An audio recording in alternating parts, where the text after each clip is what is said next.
अस्सलामु अलैकुम वरहमतुल्लाहि वबरकातुहू।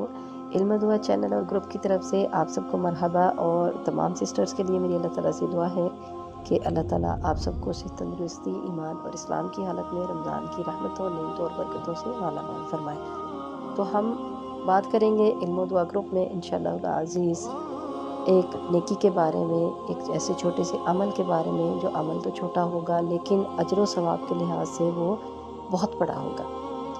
तो सबसे पहले उसके बेनिफिट्स काउंट करें।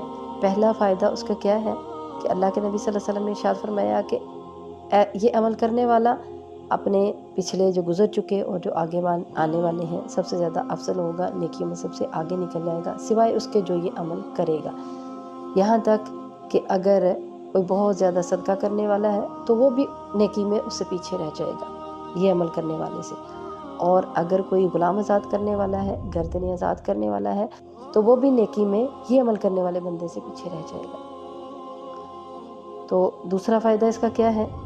ये है कि ये अमल करने वाला कभी खसारे में नहीं रहेगा, नुकसान नहीं उठाएगा।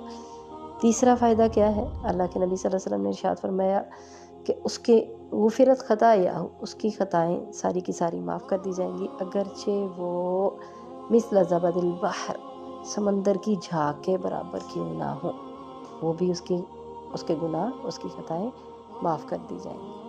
अब वो अमल क्या है? बिल्कुल छोटा सा अमल है और हम सब के लिए समझे ये एक अल्लाह की तरफ से तोहफ़ा है। क्या है?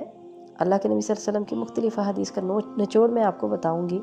और निचोड़ ये है कि हर फ़र्ज़ नमाज के बाद जब भी आप फ़र्ज़ अदा करें उसके बाद 33 मरतबा सुबहान अल्लाह पढ़ना, 33 मरतबा अल्हम्दुलिल्लाह पढ़ना और 33 मरतबा अल्लाहु अकबर पढ़ना।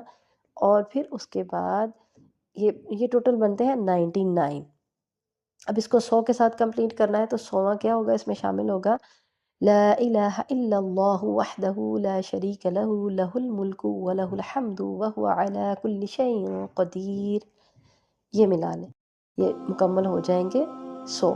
तो ऐसा बंदा जो ये अमल करता है, अल्लाह के नबी सल्लल्लाहु अलैहि वसल्लम ने इरशाद फरमाया कि वो सदका करने वाला, ग़ुलाम आज़ाद करने वाला और बहुत सी नेकियां करने वाला उससे भी आगे बढ़ जाएगा और फिर कभी भी वो खसारे में नहीं रहेगा। उसके गुनाह माफ़ कर दिए जाएंगे, अगरचे वो समंदर की झाग के बराबर क्यों ना हो।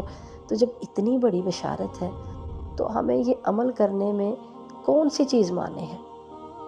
जब भी नमाज़ पढ़ते हैं, नमाज़ पढ़ के तो कोशिश करें जाए नमाज पे बैठे रहें और फिर ये जो छोटी छोटी से ये जो ज़िक्र हैं इनको ज़रूर करें, क्योंकि हमारी तमाम तर कोशिशों का ख़ुलासा ये है कि हम ये चाहते हैं हमें अल्लाह की रज़ा मिल जाए और जन्नत में अल्लाह हमें दाखिल कर दे और अल्लाह अज़्ज़ा व जल्ला हमारे गुनाहों को माफ़ फरमा दे। तो ये अमल करने से वो सब हमें हासिल हो जाएंगे इंशाअल्लाह।